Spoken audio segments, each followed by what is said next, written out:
When there's no more room in hell, podcasts will echo across the earth.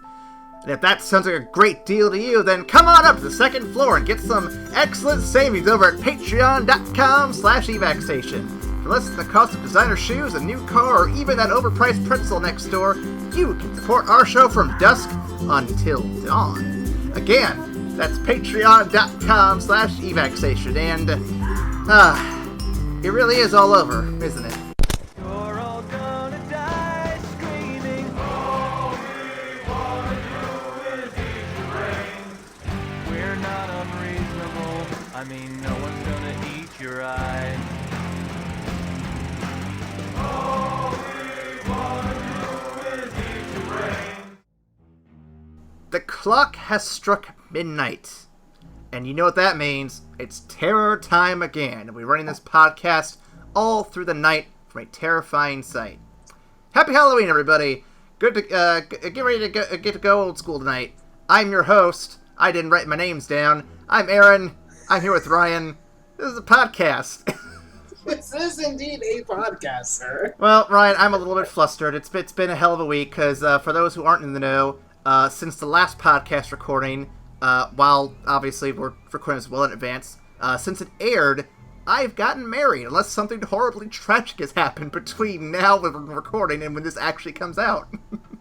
Can confirm I was there in the future Cagliostro. Don't worry about it. I assume it was a good time had by everybody, or a horrible disaster. Oh, it was fantastic, dude. Oh, we killed it. Yeah, we killed it. We had some singing, had some costume contests. I think some cupcakes were involved. Good stuff.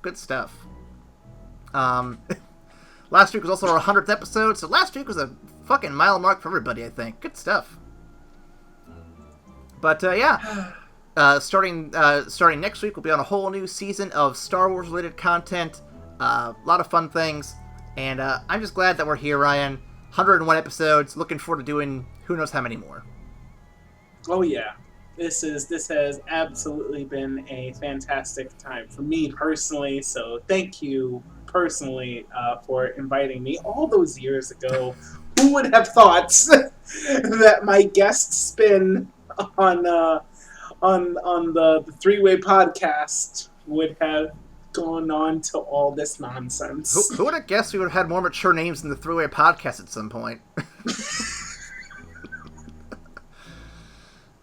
But I digress. I want to thank Nicole as well. I mean, I wouldn't have met you without her, and she was a big part of this whole podcasting shenaniganery. So thanks to her, Absolutely. Max, Aaron, the whole lot of them, actually. Everybody who's been on evacstation, thanks for getting us where we are today. It's been a great time, and I'm looking forward to wherever comes next. Mm-hmm. Here, sir. And if you want to support this show for who knows how many more episodes, or if you just want to say hi, you can go to patreon.com/evacstation. You can also go to YouTube, Peepa, iTunes, Google Play, Stitcher, TuneIn, and Podcast Addict. We're at all those places, and if you give us reviews, 5 stars preferably, you can support our show and help get more people to come see our stuff, because that'd be nice to have more people see our stuff. I put a lot of effort into this stuff, and I want y'all to know that I do put effort into this. I really do. Can confirm, he really does, y'all. He really does. You should see the scripts. The scripts are ridiculous. Anyway, that's that. If you want to reach out to us directly, we're also on social media. Follow us there. It's good stuff. We're on Facebook, Tumblr, Twitter.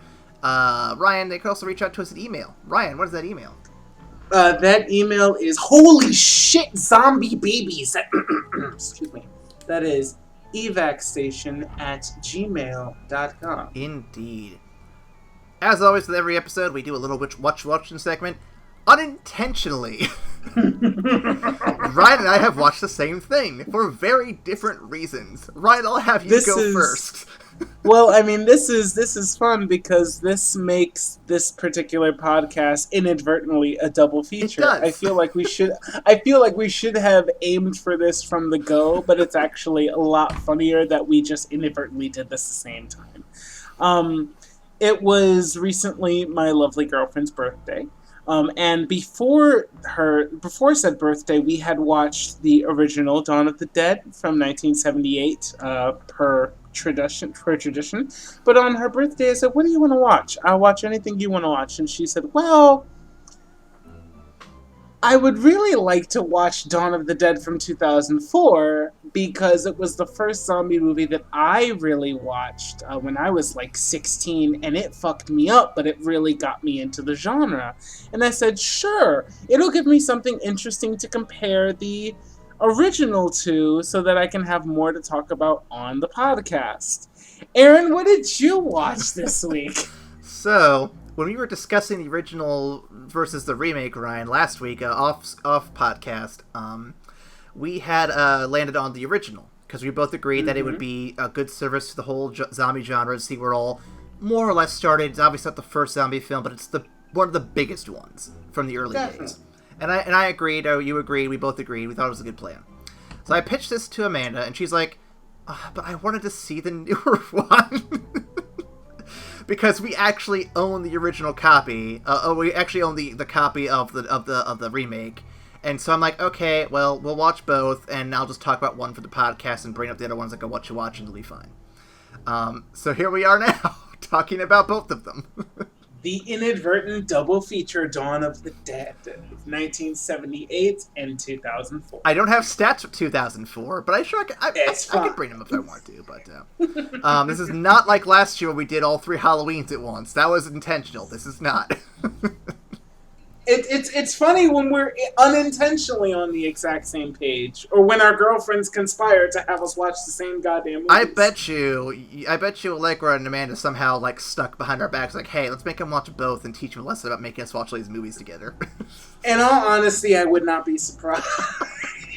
Considering some of the shit I've made Amanda watch with me, I would not be surprised at all. Yeah, considering the shit that Allegra has made me watch, she has no leg to stand on. That's fine. That's neither here nor there.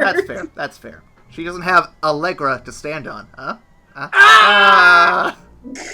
That's a bad one. I'll go to the corner now. Horrible, but I love it. Alright, let's continue on, sir. So the corpse party is nearing the end. You might say we're reaching the dawn of the next day. The dawn of the dead, you might say.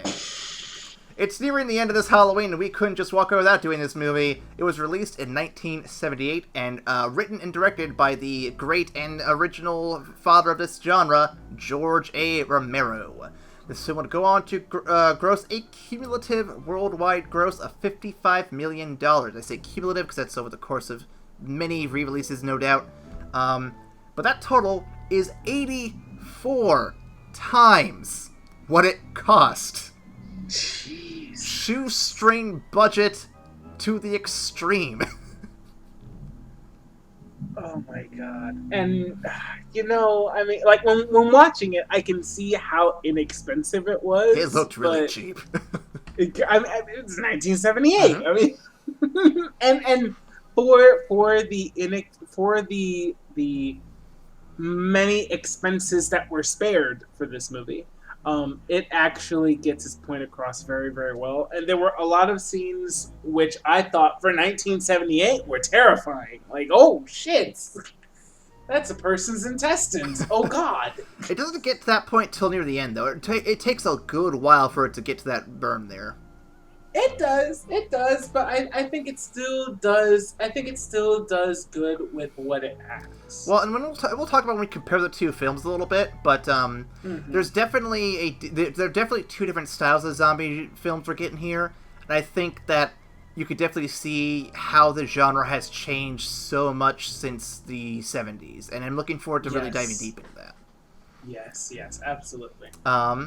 Much of that success, of course, goes in doubt to the talents, if you want to call them that. We have Howard Smith.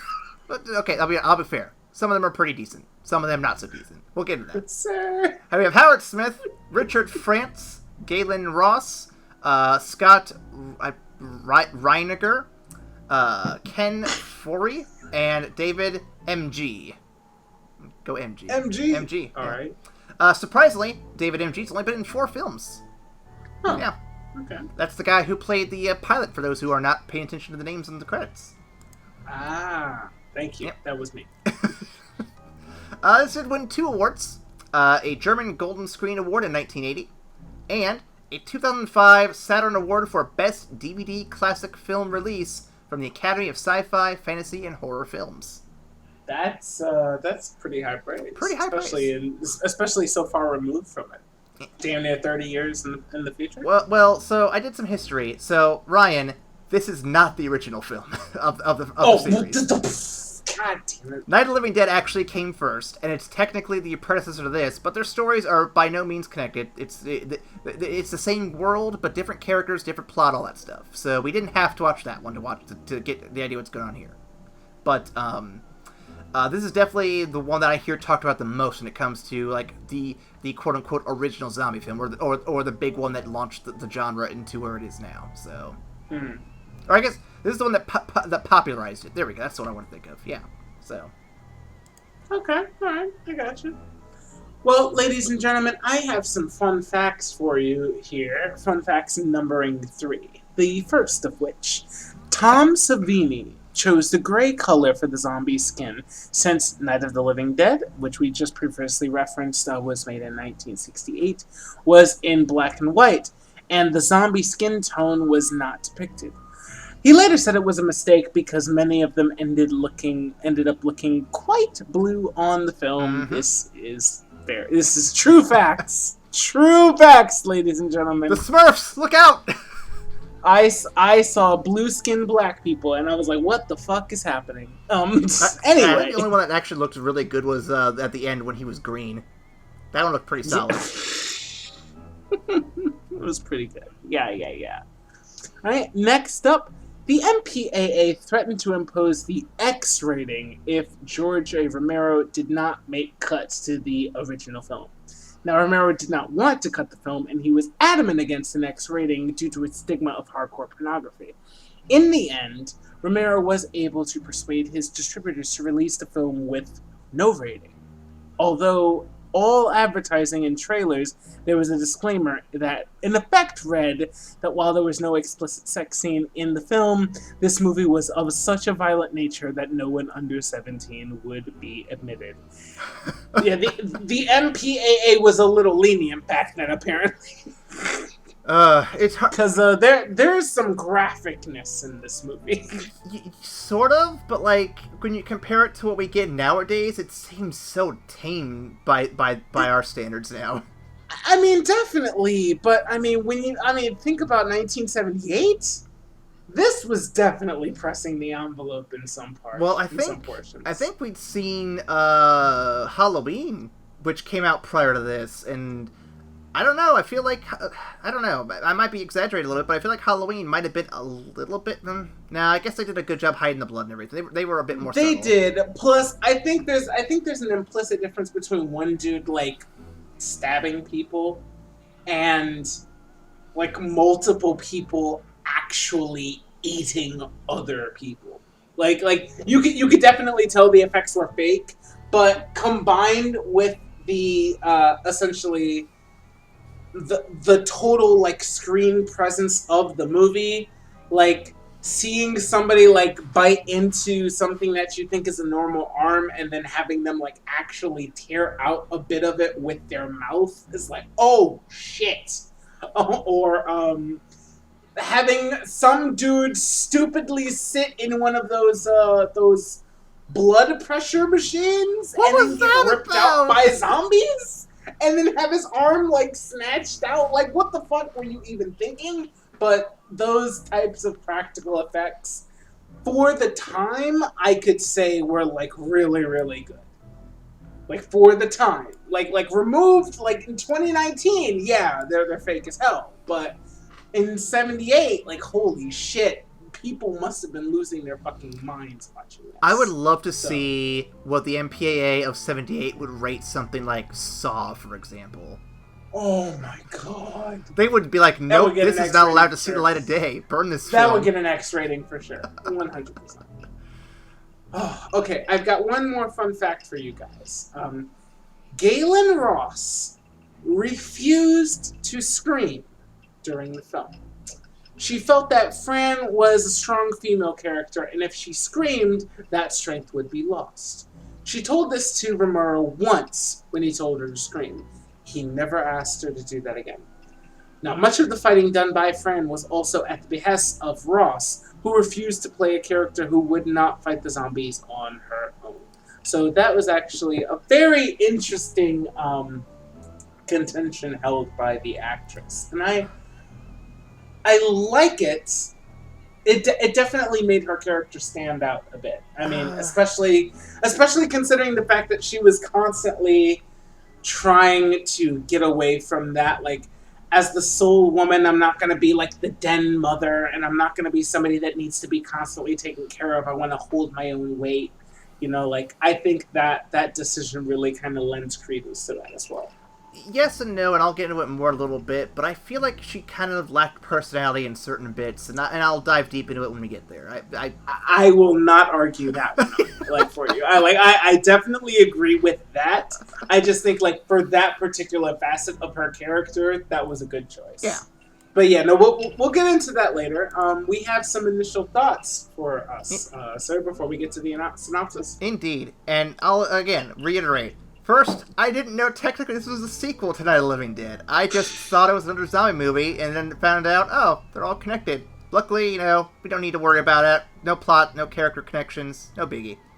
But yeah, like I said earlier, this feels very tame compared to everything we've seen so far this season. Like, even Scooby-Doo was on par with this, maybe. Well, okay, Scooby-Doo, they don't actually eat people. This is a step above Scooby-Doo. Wow.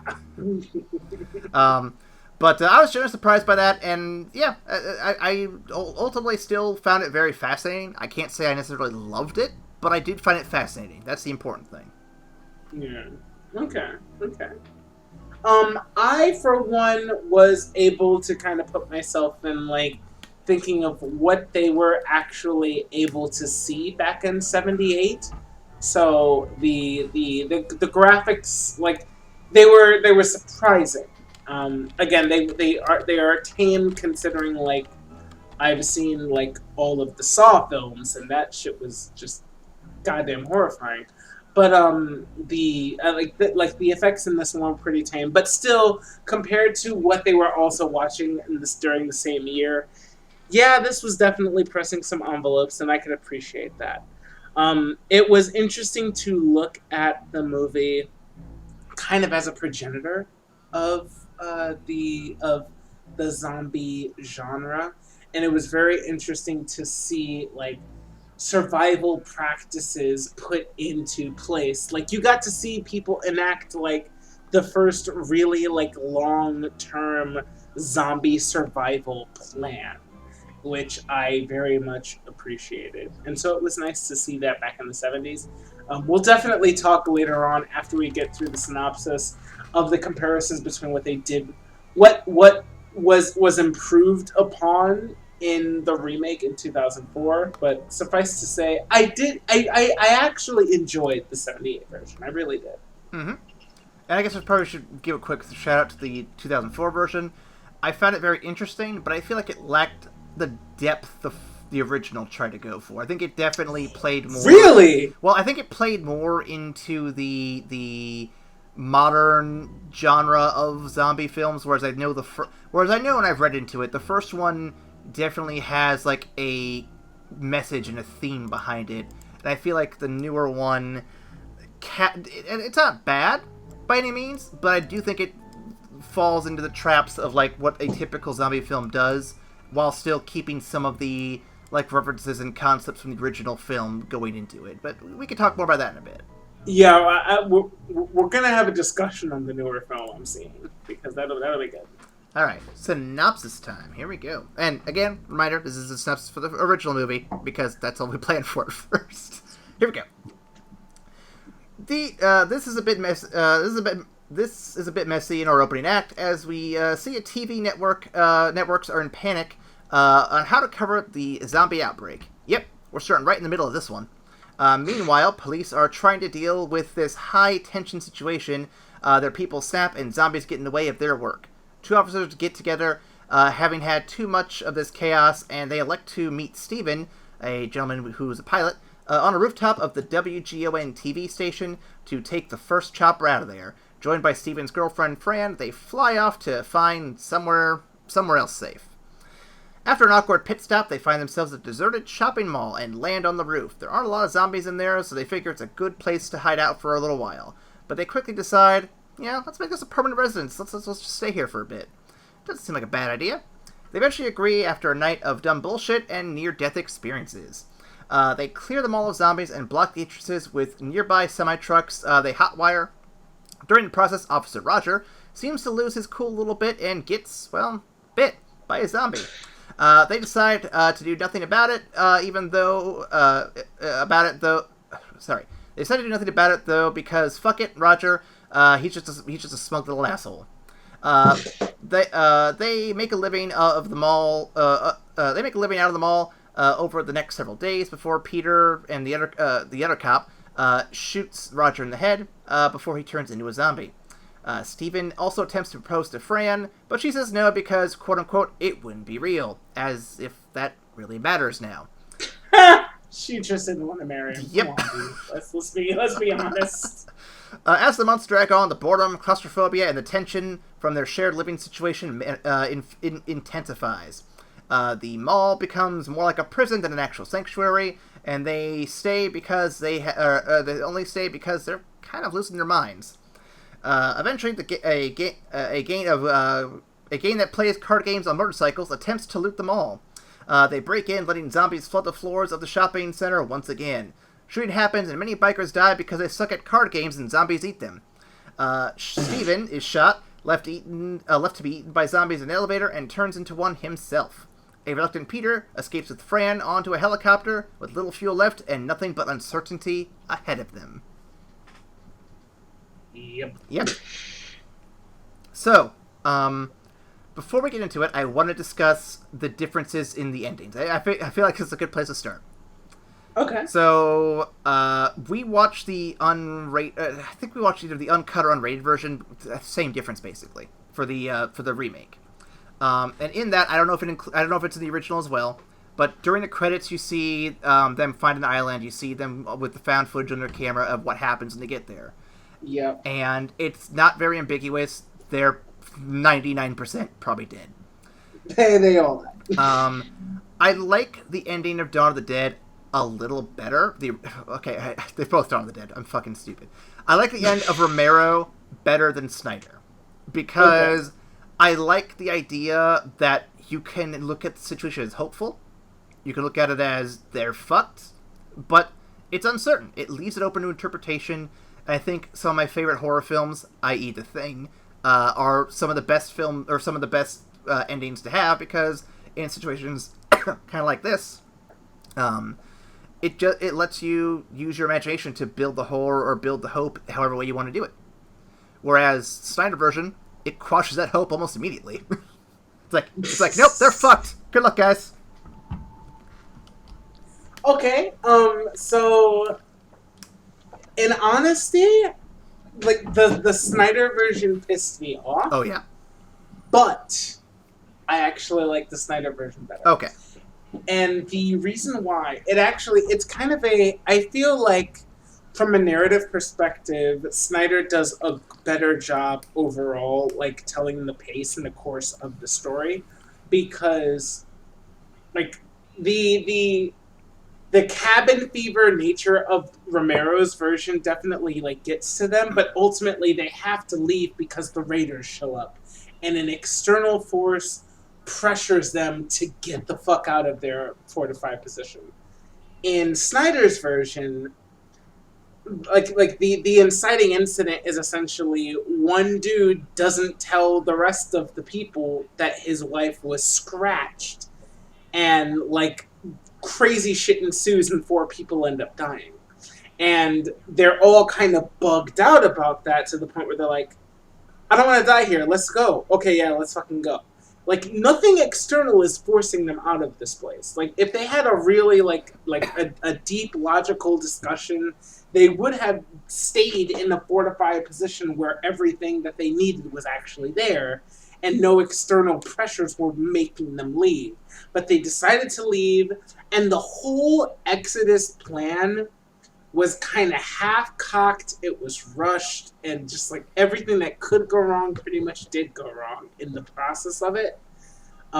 So I feel like the decision to leave in the hopes of something better, as opposed to sticking with the sure thing, which at the point was a sure thing, was a bold choice by Snyder's version of the film. And I think it was bolder still that Snyder said, hey, bold choices don't always work out. You know, like they left for an island that they figured there weren't going to be a whole bunch of people on, and they could just have all this open space and be good. And they gambled, and they fucking lost. And sometimes that happens. I hear you. I think I would have preferred that ending if they had just left on the boat and it was just up to us to decide whether or not they actually survived that or not. But I do agree with your read a little bit on the interplay between characters and the claustrophobia and everything building up. And I think the only difference I see that... So I like how it plays out in the remake, the Snyder version. I think you definitely get a better feel for the characters. I think a lot of that comes down to the fact that I think more of the actors in Snyder's cut are, by and large, better actors. Yes, 100% yes, but also you have a bigger cast in Snyder's cut. Yeah. Like, you if you only have, 3 to 4 actors to play off of, I mean, you're gonna be hitting the walls, like, pretty quickly. But they had, 8, 9 people to play with, and they were all higher caliber actors. I mean, fuck, it was 2004. The acting game definitely stepped itself up from 78. Mm-hmm. So, I mean, you can definitely count that towards just, the furthering of the craft. Well, but yeah, you had more people. They were all better actors. You could tell a more in-depth story in Snyder's version. But I do think they played towards the claustrophobia better in Romero's version than they did in Snyder's version. Well, let me finish. Sorry? No, you're fine. I have more to add. So keep this in mind, though. While Snyder's version is definitely better in terms of, having that interplay between characters and the actors portraying what's going on with them a bit better, it also rushes it a little bit, because Snyder's version is about an hour and 40 minutes, maybe 2 hours with the unrated version. I'm not 100% sure. Romero's fucking 2:20. 2.5, I think, yeah. But yeah. They have a lot more time to drag that out, and on one hand, I think Snyder's version's better for it, for the sense that you aren't investing nearly as much time for a story you know how it's going to play out. Definitely. But at the same time, though, you don't get the same feeling of the time and the boredom and the claustrophobia and all this tension building up. It just goes a little too quick for that to really feel it. And I think that might just be a thing that Snyder has. We've seen his other work on this channel before. He's not really big on building tension. He's big on getting those big action set pieces out there. So maybe that's just a Snyder thing. Romero is really good, though, at building tension. He's really good at that. I agree with the concept that Romero is good at building tension. I don't think the lower runtime is solely just because of Snyder. I mean, I think it largely has to do with the fact that it's a remake. You know how it's going to end. Why the fuck are we sitting here for 2.5 hours if there's literally... Oh, no, I know. I would not have made it 2.5 hours either, by any means. Yeah, it's just why? Why? I know how this movie ends. So I think with Snyder's version, you establish the cast once the truck comes in and brings back the rest of the people. You have a montage of what we can assume is probably months of this larger ensemble cast spending in this mall, and then you have the bullshit with the demon baby, and then everybody's like, "Fuck, we can't stay here. We gotta go." So I definitely agree with what you're saying in regards to the runtime doesn't really allow you to feel the monotony of their life in there at this point, because once, before the demon baby shit happens, you can feel like they're all, having kind of a grand old time. They're all actually, having a pretty good time. Mm-hmm. But in Romero's version, you can definitely see, the repetition is weighing on people. They're having a hard time figuring out new shit to do. And it's just getting old. And they're like, yeah, we're dying in here.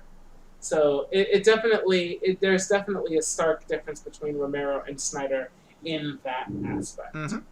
And I'm looking forward to eventually covering another Romero film at some point, because I want to see how he grows and changes and how he evolves his craft, because I think he's got some really good stuff going here. And I think with more modern film tech and equipment and whatnot, he could really sell us some really good stuff. But yeah, no, I'm excited to see if we can get another one of those of his films down the road, because I think he's really good. If you guys want to see us look into a Romero season, please comment below or email us at evacstation@patreon.com for more. We can definitely take a look at that, guys. Love it. But yeah, no, so I guess, where do I want to go from here? Because a lot of these questions... Okay, how about this? For both films, this question can be used. Why do you think this takes place at the mall?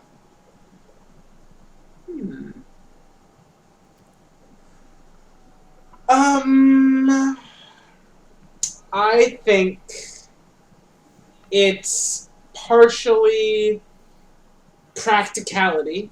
The fact that there are so many useful things within arm's reach, that it's a rather easily fortifiable position. And once you clear the interior of the mall, then, like you essentially have a pretty large space to just kind of lose yourselves in and just kind of live. So I think a mall is actually a really good place to make a stand. If you can secure it, then yeah, definitely. But I also think it goes towards both versions' ideals that when you're a zombie, there's a little bit of your instinct left, and so many people flock to the mall. So it makes for a very convenient excuse to have a really big massing of zombies, because at some point everybody wants to go to the mall. So yeah, I think it leans to that as well. So this is a twofold answer for me here, or I guess it's multi-layered. It's an ogre of an answer.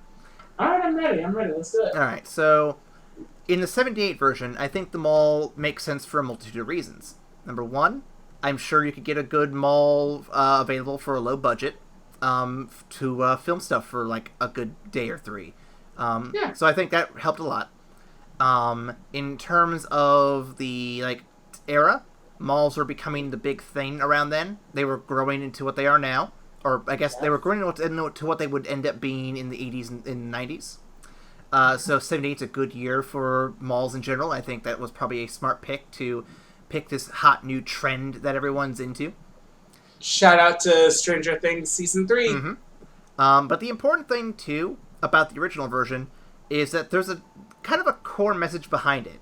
And I've read about it and I've looked for it in more detail, but I can't find a solid answer in some places, so I have just a brief skim of it, and you can kind of help me maybe puzzle it together a bit better. But the general conceit is that Romero uses the zombie movies as kind of like a jumping off point for a deeper, broader social discussion. Night of the Living Dead had one, and the one for this one is that consumerism makes zombies of us all. And the mall, by and large, is the church of commerce, if you will.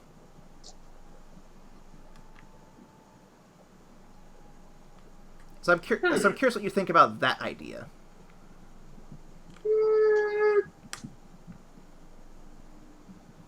Because it kind of goes into a notion I've heard many times before, where people just kind of shuffle through their life, just buying the things they want, just moving on, and they really don't pay attention to what's going on around them. They don't really care about what's going on around them. Kind of like they're living a zombie life, so to speak. Like they're just not all the way there. Kind of like the zombies are here.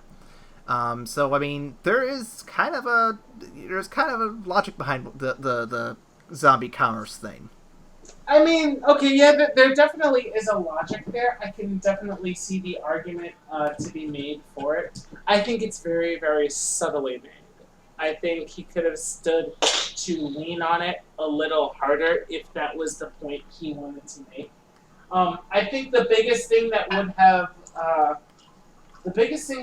have kind of gone towards that point is if one of the zombies that we saw when we were first getting into the mall were looking through a department store trying to shop.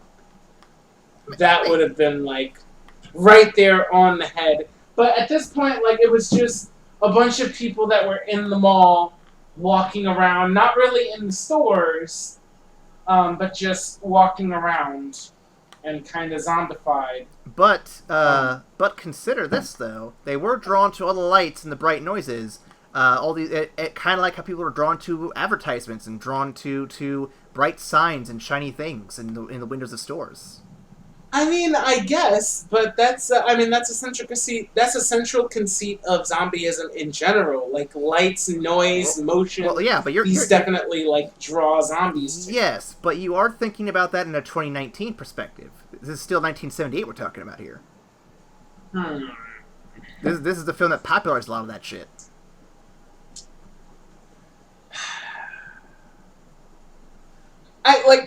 Like I said, I see where the argument can be made. If I had more time to read into it, I probably could have better arguments. I'm just going with what little evidence. It's definitely possible. I'm not dismissing it outright. Right. Because there's definitely an argument to be made there. I think if I was made aware of like the more subtle things that were like kind of leaning towards that, I might be swayed.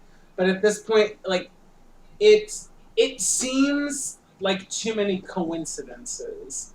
Like it seems too circumstantial to actually draw like a direct correlation between the two genres. Again, if you had a zombie like just randomly wandering a department store looking at clothes, then I would have been like, all right, that's him saying this. Like this is the thesis of this movie. But the fact that they were just there and that it was just a bunch of bright lights, and it's possible that this is where a zombie outbreak happened and the people that were already caught in the mall were turned. Sure. Like these are all things that can be easily explained away, as opposed to, the American citizens' consumerism is so rampant that even in death they want to shop at the mall. You know what I mean? I hear you. I think for the sake of the 2004 version, I mean, it is arguably a quote-unquote remake, so, I mean, it's going to have a lot of the similar set pieces of the original. So, yeah. I don't imagine there was any further thought than that for picking the mall. And a mall is still a really good place to make a stand. Like, malls and, malls and grocery shops, and grocery stores are, like, fantastic places to really, like, hole up for a while. I will say, though, it is kind of weird for the 2004 version to use malls, considering by the time that came out, malls are kind of on the way out, weren't they? Like, they were starting to fade out a bit in terms of popularity. I mean, malls are still a big thing. Less so even as they're... Granted, it's definitely not like all like the craze sweeping nation like it was back in the 80s, but malls are still a really big source of commerce. Well, like in my area, for example, we have three... Yeah, we technically have just three malls. There's a fourth one on the south side, way down there, but it hasn't really been a thing for a while. But we have three malls in the general area, and all three of them are kind of dwindling. Well, two of them are dwindling in popularity. One's still pretty solid, but it's not what it used to be.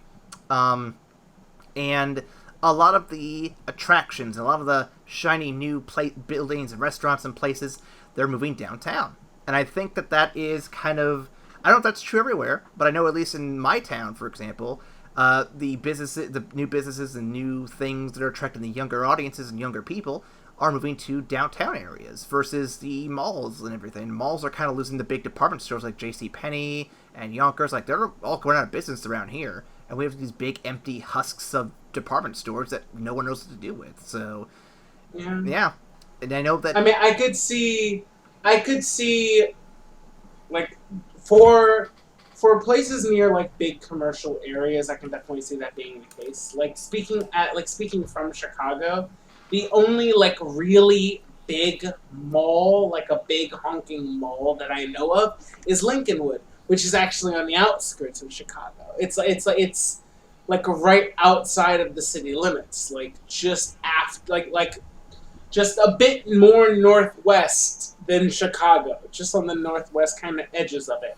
And it makes sense because it's huge and it caters to all the suburbanites nearby who want a central location to buy nicer things, but also don't want to make the trek all the way to downtown Chicago. People who live in Chicago, yeah, they can go downtown and do their things. Otherwise, there are local strip malls that are pretty nice, but they're strip malls. They're not like big honking like actual malls. Those, I think, only exist outside of like large city centers. And I think down south in like areas that are nice year round, you have like your outdoor malls, which are just a bunch of shops that are like exist outside in like a more park like atmosphere. So, which those are kind of nice, but they would not work here in the Midwest at all. Fucking winter would kill them. Yeah. Oh God, winter at an outdoor mall. So those are the only two questions I had that actively compare the two films. So I guess, do we want to open to a broader discussion of comparing them? Like, is there anything in particular you wanted to hit up, or do we want to get to more specific 78 questions? I have one thing that I think the Snyder version does much better than the Romero version. Okay.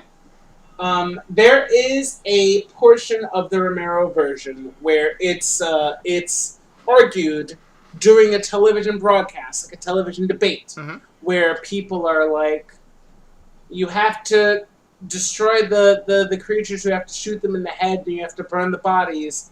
And there are other people that are like, no, that's inhumane, that's horrible, you can't do that. And the other people saying, look, we have to do this logically. The people that you know are gone. If you don't deal with this like as soon as possible, these things are going to be the death of you. And so they get to kind of a morality argument in the Romero version. It's laid out there. In the 2004 version, however, in the Snyder version, they kind of put that in your face. They say, okay, with these group of people that show up in the trunk, you now have pretty much proof that a bite or a scratch leads to death, leads to zombieism, like right away. And so what do you do with the guy who got bit on the hand? His finger was bit. He looks pretty good. He just needs his finger wrapped up. What do you do with that guy? Do you kill him? You're like, well, I mean, he was bitten, so obviously he's going to turn into a zombie. Yes, but can you shoot this person? He's obviously a normal person right now. Is it justified to kill him before he becomes a zombie? I think Snyder's version definitely handles that in a more in-your-face way, and it definitely makes that argument more front and center, even when dealing with the gritty reality of, yeah, that guy that got bit on the finger, he still turned into a zombie, and he still had to be put down. But they put the argument front and center, and I think they did that much better than Romero's version. Hey, Zach. Zach, you listening out there, buddy? Mr. Snyder, you listening? So where was that nice little bit of like deep discussion, and where was that like care of emotional depth in your Batman vs Superman movie? Look! Hello? Yes? Look. He had he had Warner Brothers breathing down his neck. Thing. I know. Yeah. Here's the thing with the remake of Dawn of the Dead, you have one movie. You know how it's going to end. You have pretty much carte blanche over this project, and you can play with it. Batman, like Batman v Superman and fucking Justice League, they tasked this dude with essentially catching up to the Marvel Cinematic Universes. That was the wrong 18 mission. Films in one film. That was the wrong mission statement to give that man. They should have been like, make one good movie and go from there. Yeah, that was definitely the wrong thing to do, 100%. So, yeah, with Zack Snyder with that in mind, yeah, he's gonna miss, like, the subtler cues that he can take and instead he's going to give us YouTube videos setting up the next 5 movies. Yeah. Yeah. Sorry, that's the thing, I had to mention it. I had to mention it for a second. See, but this is proof. This is proof of concept. He can do subtle things. He can. Like, God damn it, he can make a really amazing looking shot, and he can do some subtle he can do some subtle storytelling. He just has to. I don't know. People have to like back up off him, like in order to let his artistry show. I guess. I think it's a mix of that, and I think he needs to just be set. He needs to just sit him down and say, "Listen, you get one movie, go." I think giving him a pile of movies to try to put together was too daunting for him to handle in one go. I mean, there's a lot of work that a story has to do when you know you're setting up a series. Like, there is a lot, especially when you know that the series of movies that you're setting up already has an established, rabid fan base. Already when you're trying to actively keep up with a competitor that's been doing this for the past 10 years and you're just now trying to play catch up, there are a lot of outside sources that really tied Snyder's hands for the DC cinematic universe. And so I'm not entirely mad at him. He was given pretty much an impossible mission. I feel bad we keep bringing up the DC bundle. It's bad, goddammit. It's because it's bad. 2019 has been the year we keep dogging on DC, and I feel bad, but Warner Brothers, y'all should have learned your lesson. Anyway, but no, I think you're not wrong. I think they do a good job. I think the other thing I want to point out that I think the remake does a little bit better, and maybe it's just me, is in the first movie, it does not take long to show the first zombie, but it takes a long time to show a bite affecting somebody. Yeah. You don't see it until Roger gets bit, I think. And even then, it still takes off for him to turn. Whereas in the remake, you see it happen within the first, 5-10 minutes? And it's very quick when the guy gets back up. The husband. That's very true. Yeah. That's very true. So, again, I think it has to do with the pacing. I think Zack Snyder's film is definitely paced a lot quicker. And it makes a good use of the time it has. Whereas, like I said earlier, Romero's is paced much slower, but I think it's because its focus was on building the tension and letting things just kind of linger more. And I don't think either one's bad for doing it. They both are playing to their strengths. And I just don't know what necessarily is better, per se. But if you're in this movie watching for a timely view to get a podcast turned around, the Zack Snyder version's probably the better pick to go with. I mean, I will put my hand in the fire and straight up say Snyder's version is better. I honestly believe Snyder's version is better. But I think that's also par for the course because Snyder had so much time to study the original and for the art of filmmaking to progress that he was just in a better position. He was in a position to make a better movie. Yeah. I think it's the goal of filmmaking to make better stuff as time goes on, to constantly press the envelope of the medium and of the art. So I think saying that Snyder's version is better than the original is like that's the goal. The goal is to outdo the original. It's to improve upon it. It's to take the lessons from that original work and to expand upon it, to make it better, to make it more clear. But Ryan, so I think he did it. But Ryan, I'm going to take a quote or a page from a YouTube series I've been watching lately. So, are you telling me that, for example, if we wanted to repaint the Mona Lisa, because now we have better paints available to us now in 2019, we should go and try doing that? I mean, what are we going to accomplish? At the very best, we're going to do as good as the first one. You know what I mean? I mean, come on here. What are we hoping to get out of this? I think there's a difference between painting a single picture and making a movie. Oh no, I know. That's not like that would be my argument. I Because, know. Yes, I know. if you're trying to recreate a static image, yes, the only thing you could like the best you could achieve is to be as good as that person.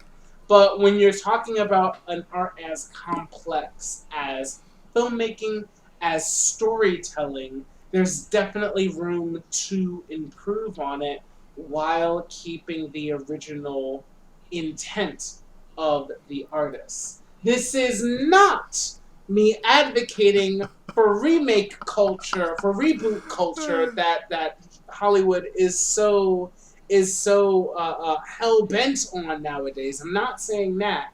All I'm saying is that the bar for current filmmakers should at least be better than their predecessors. We should always be striving to press the envelope. It doesn't always mean taking the original art of somebody and then making it better. It means making better art of your own volition, of originality. If I may, this particular remake, yeah, I think he respected the original spirit of the piece and added on to it. He didn't try to make it his own. He didn't try to say it was original. He said, this is an homage to essentially the granddaddy of zombie films. I'm gonna reiterate what he's saying and then add my own shit to it.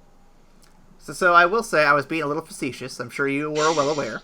I know. I'm drinking rum, so I just kind of went off. But I do want to add, too, that the quote I took from was on the pitch meeting video for the live-action remake of Aladdin, so... God damn it.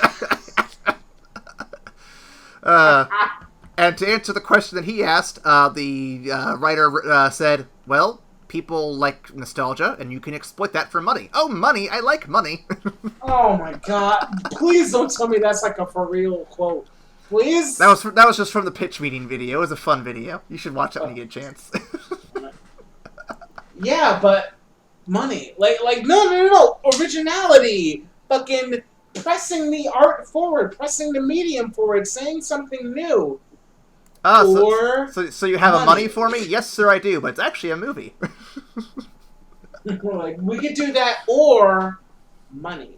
Yeah, let's go with money. No, I definitely think the remake of Dawn of the Dead was not a cash grab venture. I do think it was trying to do something fun and different. It was a passion project. Yes, yeah, yes. And I'm down for more remakes like that. Ones that are people remaking things they liked and trying to do it in their own light. Versus what Disney's doing with all their cartoons and turning them into live-action movies that are void of any real charm or personality. I'm still gonna have to see Lion King simply because it's the Lion King. But other than that, no. I refuse because I'm looking at it right now and I'm like, I can't tell who the lions are. They all look like generic CGI'd lions, and that's it. No! I could look at the cartoon version, and they all have distinct designs and faces, and I'm like, this is good art design. I can tell who everybody is just at a glance. In this, I have to stop and think for a minute, and that's not a good movie. That's not good design for your film. That's fair. That's 100% fair. We got way on a tangent in this one. It's pretty good. I did have a couple things I want to talk about in the original, so we'll jump to that real quick. Number one, Galen Ross made demands of Fran's character to be not a damsel in distress type character, essentially. But do you really feel like she was that good a character to begin with? I think she would have been a worse character if she was a damsel in distress. So I wanna say something. Please. So the whole thing about her not screaming. I understand you don't want to be the scream queen. I understand that completely. Because we had a movie that came out the same year as this one, Halloween. I actually looked up to make sure. Where we had Laurie Strode essentially becoming the scream queen. I get it. You don't want to be that. However,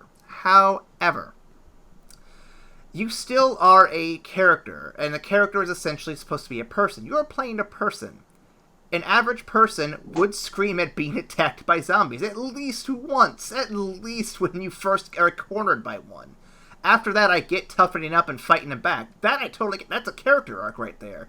But by just not having any reaction at all, that's just kind of inhuman almost. Like the one part where they're at the airfield and they're fueling up and she's just standing there watching Steven wrestle for the hammer. I get she's supposed to kind of be frozen in terror, but when she's not reacting in any real way, it just looks like she's just standing there watching him like a sociopath. Yeah, that's a fair argument. That is a fair argument.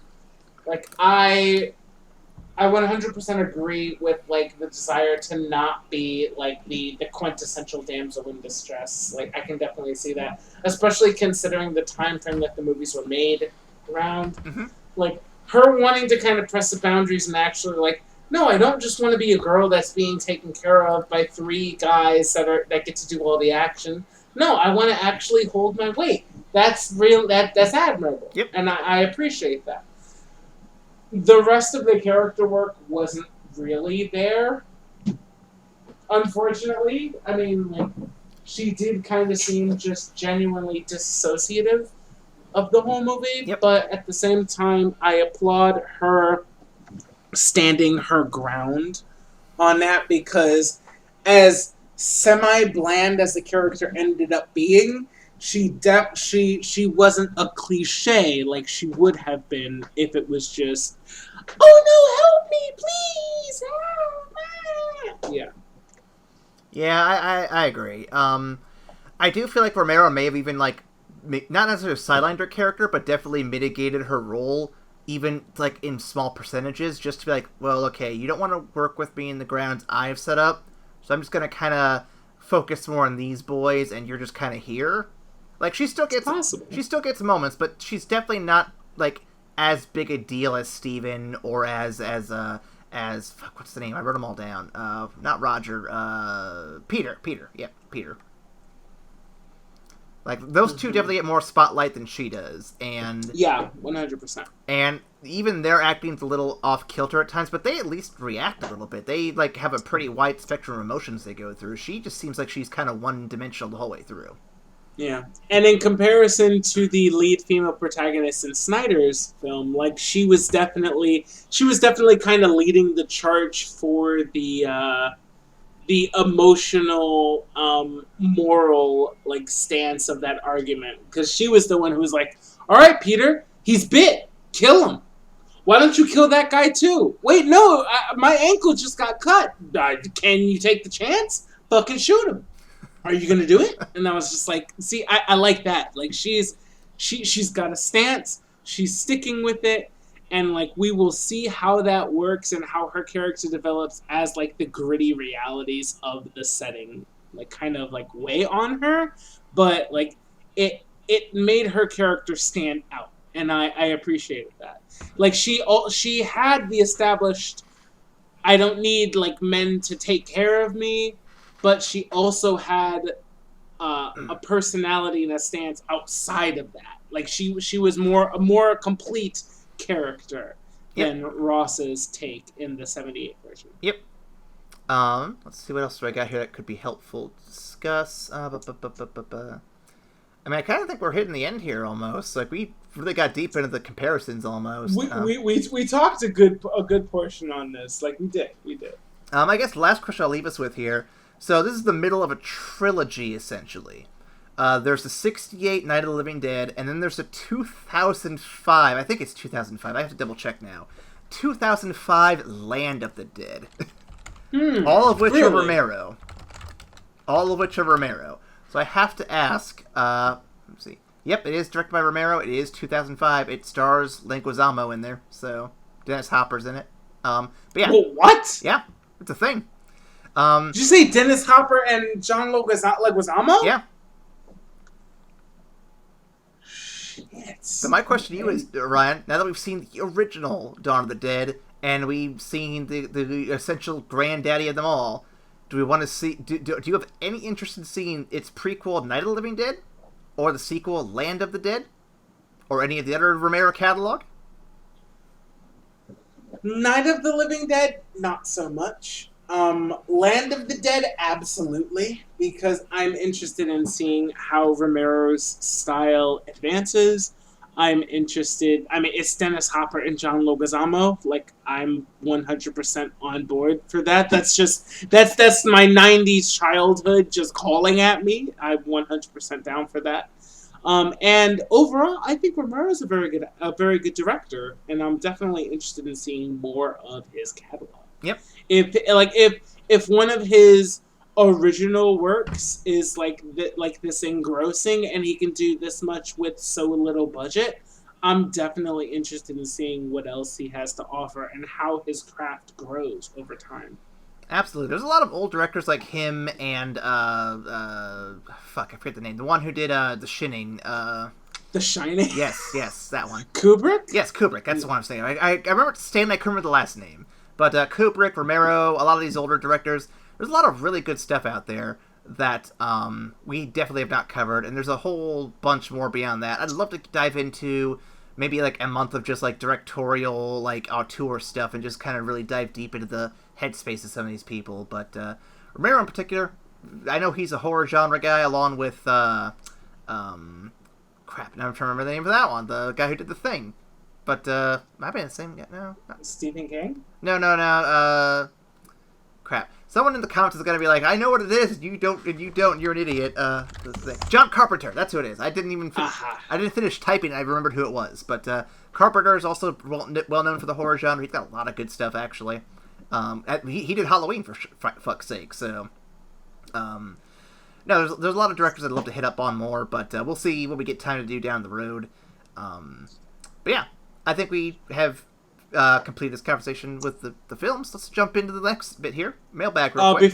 Before we do, if you have any particular directors that you want us to check out, if you have a catalog that you think we would have a fun take on, please be sure to leave a comment below, or to email us at evacstation@gmail.com. We'll be more than happy to take a look at that. We're always looking for fun stuff to watch and talk about. I was just about to say that myself. There's also Tumblr and Twitter and Facebook. Don't forget those too, boys and girls and intermediates, whatever you want to go by. Intermediates. The in-betweeners, you might say. I love it. Yeah, so let's get to the closing out here where we review the film. So we have two things we're doing today. I guess three now. Shit. We're reviewing the film. We can compare them in the same time if you want to. And then we have to award the top zombie film for the season, because we went through technically 9, but 8 different episodes. So, Ryan, let's review first. Where do we sit on this one here?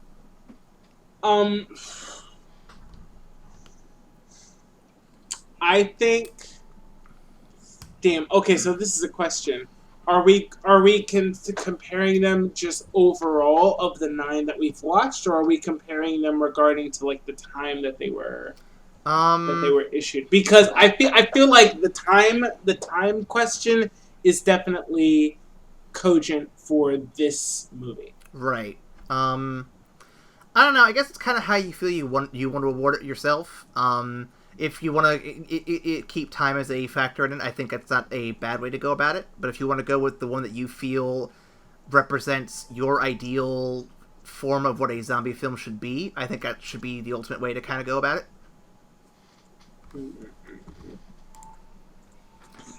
Alright, well then I'm gonna put this one definitely in the bucket. I feel like time should definitely be a consideration. And in 1978, this was absolutely pressing the boundaries of like the zombie genre. It asked a lot of moral questions. It showed a lot of crazy ass gore. But it also laid the seeds and the groundwork for a lot of the zombie genre that would follow it. And it kind of provided a measuring stick for all the other movies to follow it. So, like, in and of itself, like, the only laughs that I had at this movie's expense were the fact that it's fucking 30, 40 years old. Yeah. So, I mean, that's really it. Like, I could only really laugh at that. Aside from that, the foundations of the movie were solid. The questions that it raised were really good. The effects for its time were practical and were used to good effect. So yeah, I would definitely put this in the bucket. As one of the progenitors Yep. of the bucket of blood, it's definitely going in the bucket. Yep.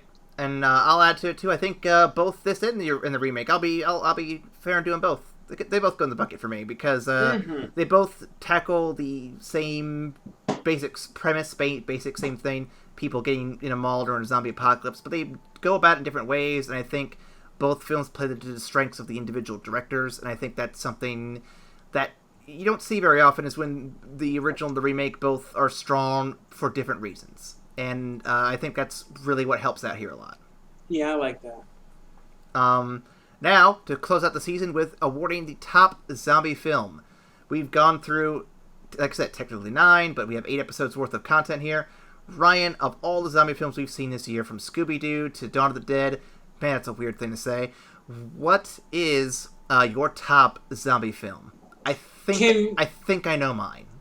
Okay, so I'm going to ask you to go first, but I'm also going to ask you to give me a link towards all the movies that we've done, I can take a look at them all at the same time. Yep, let me actually bring up the shared drive here real quick, and... My memory is shit when I'm drinking rum, I'm sorry. How do I share this folder here? Share, there we go, there's the button. Get a link.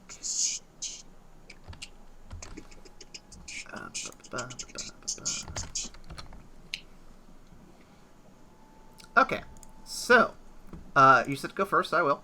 So it's a tough call because I think for me it came down to 2 films in particular, and I love all of them. I think this is one of the first seasons we've had in a while where every movie has gotten a positive score on it, like without question. Maybe Ghibli was probably the... Well, actually, we were pretty positive... Well, nah, we had a few on Marvel we were a little down on, but Ghibli, I think we were mostly positive on, too, except for, 2 films. So this is, this is the closest we've been since then. That's pretty impressive. But I would say, overall, I'm torn between Train to Busan and 28 Days Later. I went for the horror ones because that's kind of where I fall on these. I love the goofy Paranorman and Scooby-Doo ones, but... Those are ones you watch with your kids while they're still young, and then when they get older, it's like, okay, you saw those things? Here's the real shit. 28 Days Later is a much more... it's a slower burn in the sense that it lets the scene set itself up and build itself up to what you're going to get. And I love the opening scene alone. I think it's probably the best opening scene to any of the films we've seen this season. But I think as an overall piece, I had way more fun with Train to Busan in terms of the uniqueness of how the zombies move, the general setup, the idea of togetherness and survival versus the infighting you see in so many other things, and just it's a different take on the concept with the Korean filmmaking in place, whereas everything else kind of was obviously everything else was Western developed, but yeah, it was just a very nice change of pace in my opinion, and I really like where it went. That's interesting because I am looking at the same list, and I tend to agree with you between Train to Busan and 28 Days Later. Allegra tells me that 28 Days Later is her favorite zombie movie, period. I heard. And she pointed towards the interesting use of cinematography, the roughness of the cuts, that really make it feel lived in, and just the general inventiveness of the filmmaking, overall, that really lends this kind of rough edge to the movie that she really, really dug. And that's 100% valid. I definitely agree with her on all of those great things. But at the end of the day, I think Train to Busan really does what I consider all great science fiction to do. And that is not to focus on the premise of the thing that's different in society, but rather how that affects society. You know, it doesn't focus on the zombies that are changing things, or like the particulars of this virus. That's what have you. And to be fair, 28 Days Later doesn't do that either. But I think Train to Busan offers a better glimpse as to what it does on the overall human condition, because you get to see the gamut of like human experiences towards the zombie outbreak with the various groups that are on the train. You know, you get to see the person who originally is selfish and only wants to care for him and his daughter, that gets to learn the value of, you know, working together. You get the concept of normal people who end up just listening to the loudest voice in the room, and if that loudest voice is actually just a hateful, selfish prick, then everybody turns into a hateful, selfish prick under, like, undue stress and circumstances. And so you get to see all of those different shades in the course of this movie, and, like, everything in between that. So I would definitely say Train to Busan is my pick for the winner of Terror Time 2019. Indeed. That was great unanimous pick there. I love it. Yeah. And Ryan, if you like sci-fi that does that with the and all that stuff I was listening to there, I highly recommend you check out The Mist. And I know that's something I've been wanting to push for this channel to do at some point. I gotta see it, man. We're gonna get to it. We're gonna get to it. You're gonna love all but the last 5 minutes of that movie. You're gonna hate those last 5 minutes, but everything else are gonna dig super good. Oh no! You're like, this is a great movie. You're gonna hate the ending, but the rest of the movie is gold. It's just golden. Oh no! I personally think the last 5 minutes are the absolute topping of what makes that gold for me. But for you, you're gonna hate it. Damn. All right, I'm still gonna have to see it. Oh yeah, no, it's on our short list of things to do in the future. I'm definitely excited to try it out one of these days. But that is it for Terror Time this year. Thank you so much for indulging me, guys, in my spooky bullshit, because I just love Halloween, I love ghost stories, I love zombies and stuff, and it's fun to jump into this every so often. I don't know what the plan is for next year's Halloween if we get to it, because I know next year we're going to have A Quiet Place 2 is apparently in development. What? Halloween Remake 2 is in development, and there's a bunch of other cool sounding things that are coming out that I kind of want to put on the list, so stay tuned. We might do something with all those, or we might do another theme. We'll see. Lord have mercy. All right. Until then, though, we have Star Wars next month going to the holidays, and then I don't know what's going to be in 2019 or 2020, boys, girls, intermediates. I don't know what's going to be 2020, but I'll tell you this much, though: it's going to be a wild ride. Well, if you guys want to give us ideas, thoughts, comments, concerns, or if you just want to talk shit with us about your favorite horror movies, you can reach out to us via email at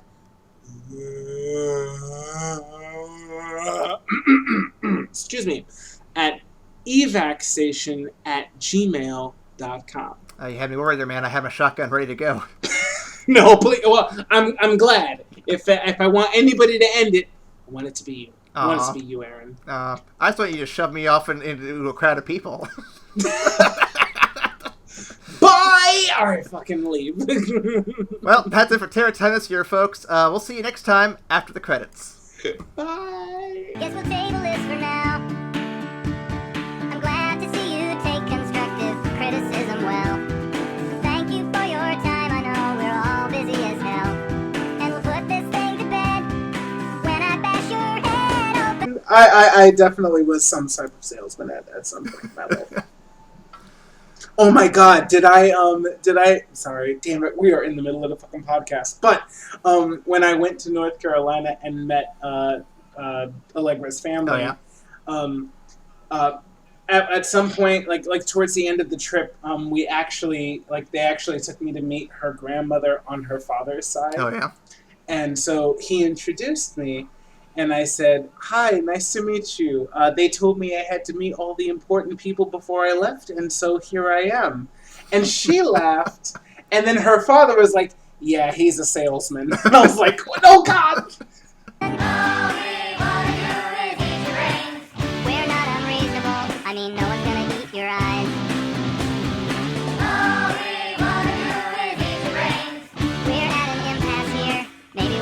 compromise. You open up the door